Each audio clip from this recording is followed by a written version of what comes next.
Global টি-20তে Shakib Al Hasan বহুদিন পর মাঠে নেমেই দুর্দান্ত হাফ সেঞ্চুরি তুলে নেন। সাকিব আল হাসান যে এখনও ফুরিয়ে যাননি সেটা আবারও প্রমাণ করলেন।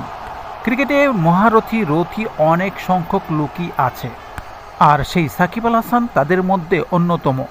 গ্লোবাল টি-20তে প্রথম ম্যাচে প্রথমেই ব্যাটিং করে 37 বল খেলে 58 রান করে অপরাজিত ছিলেন। এক কথায় দুর্দান্ত। সাকিব তার আত্মবিশ্বাসের প্রতিফলন দেখিয়েছে। এক প্রান্তে যখন উইকেট আসা যাওয়া করছিল, ঠিক অপর প্রান্তে সাকিব আল হাসান উইকেট ধরে রেখে আসা যাওয়ার মিছিলে সাকিব তার অভিজ্ঞতার ভূমিকা দেখালেন। দলকে জেতানোর জন্য 165 রানের পুঁজি সংগ্রহ করলেন। দুবাই ক্যাপিটালসের হয়ে খেলছেন সাকিব। প্রতিপক্ষ ছিল সেন্ট্রাল ডিস্ট্রিক্ট। বল হাতে সাকিব 1 ওভার 1 মিনিটে 2 উইকেট নিয়ে দুর্দান্তভাবে ব্রেক থ্রু এনে দেন।